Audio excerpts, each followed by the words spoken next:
Hi viewers, welcome to గ్రై kitchen.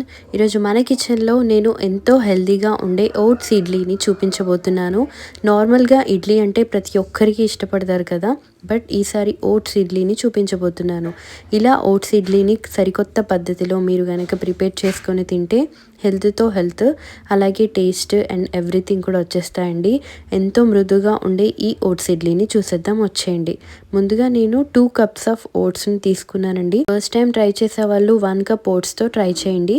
So ఇలా తీసుకున్న 2 కప్పుల ఓట్స్ని చక్కగా మనం ఫ్రై అనేది చేసుకోవాలి. అంటే ఫ్రై అంటే మరీ కలర్ అనేది మారకుండా కొంచెం క్రిస్పీగా వచ్చేలాగా ఒక 2 నిమిషాల పాటు మీడియం ఫ్లేమ్లో పెట్టేసుకుంటూ ఇలా కలుపుకుంటూ ఫ్రై అనేది చేసుకుంటే ఏమవుతుందంటే, మనం మిక్సీ పడతాం కదా, మిక్సీ పట్టినప్పుడు చక్కగా ఇది గ్రైండ్ అనేది అయిపోతుంది.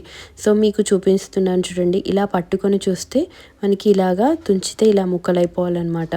అలాగా ఫ్రై అనేది అయితే మనకి సరిపోతుంది. చూడండి, మనకి ఓట్స్ అనేది ఇంత క్రిస్పీగా అయితే ఇప్పుడు మనం దీన్ని చల్లారిన తర్వాత చక్కగా గ్రైండ్ అనేది చేసుకుందాము.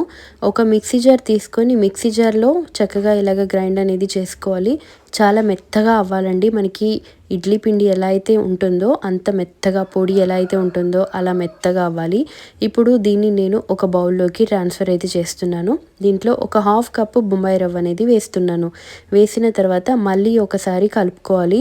మీరు నార్మల్గా ఓట్స్ పిండితోనే చేసుకోవచ్చు, బట్ ఇలా కలుపుకోవడం వల్ల టేస్ట్ అనేది బాగుంటుంది.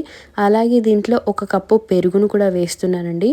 వేసిన తర్వాత మరి ఒకసారి చక్కగా కలిపేసుకోవాలి. మనం పెరుగు ఇవన్నీ వేసినందువల్ల టేస్ట్ అయితే చాలా బాగుంటుందండి. మనం నార్మల్ ఇడ్లీ అనేది ఇష్టపడతాము, బట్ ఇలా చేసుకొని తింటే ఈ ఇడ్లీనే మళ్ళీ మళ్ళీ కావాలి అంటారు.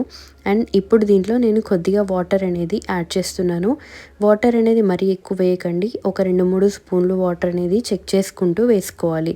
మనం ఇడ్లీ పిండి ఎలా అయితే చేసుకుంటామో అలాగా మీరు చక్కగా కలిపేసుకొని దీంట్లో 1 స్పూన్ అంటే రుచికి సరిపడా సాల్ట్ అనేది వేసి, అలాగే 1 స్పూన్ బేకింగ్ సోడాను కూడా వేసేసానండి.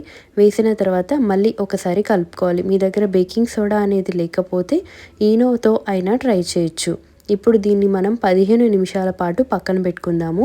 ఇలా పక్కన పెట్టుకోవడం వల్ల మనకి ఇడ్లీ పిండి అనేది చక్కగా పులుస్తుంది. సో ఇడ్లీస్ అనేది చాలా ప్లఫీగా వస్తాయి. చూడండి, మనం వేసిన బేకింగ్ సోడా అండ్ సాల్ట్ ఇవన్నీ వేస్తే చక్కగా ఈ పిండి అనేది ఎంత మెత్తగా అయిపోయింది కదా. ఇప్పుడు నేను దీంట్లో కట్ చేసి పెట్టుకున్న, చాప్ చేసుకున్న జింజర్, అల్లంని కూడా వేస్తున్నాను. అలాగే చిన్నగా కట్ చేసుకున్న పచ్చిమిర్చి, కొద్దిగా క్యారెట్ని కూడా వేస్తున్నానండి. మీకు ఇవి ఇష్టం లేదు అంటే ఆప్షనల్ అండి, వీటిని యాడ్ చేసుకోకుండా కూడా ఇడ్లీ అనేది వేసుకోవచ్చండి. ఇలాగా మీరు ఒక 2 నిమిషాల పాటు కలిపేసుకున్న తర్వాత మనం ఇడ్లీ జార్స్ అనేవి ఉన్నాయి కదా, సో ఇడ్లీ ప్లేట్స్ అనేది తీసుకొని కొద్దిగా నెయ్యి అనేది అంటించుకోండి. నెయ్యి లేదా మీరు నూనెతో అయినా మీరు ట్రై చేయొచ్చు. సో ఇలాగా మనం ఇడ్లీ ప్లేట్స్ అన్నిటినీ కూడా కొద్దిగా నెయ్యి అనేది అంటించుకున్న తర్వాత ఇలా జీడిపప్పుతో నేను చక్కగా గార్నిష్ అనేది చేశాను. మీ దగ్గర జీడిపప్పు ఉంటే పెట్టుకోండి, లేదు అంటే అది కూడా ఆప్షనల్.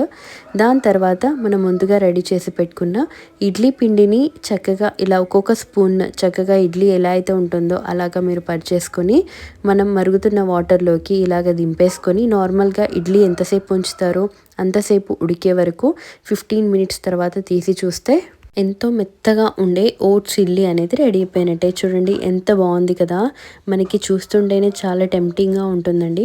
సో క్యారెట్ పిల్లలు కనుక తినకపోతే ఇలాగా మీరు ఫుడ్లో కలిపేసుకొని ఇస్తే సో వాళ్ళు చాలా ఇష్టంగా తింటారు.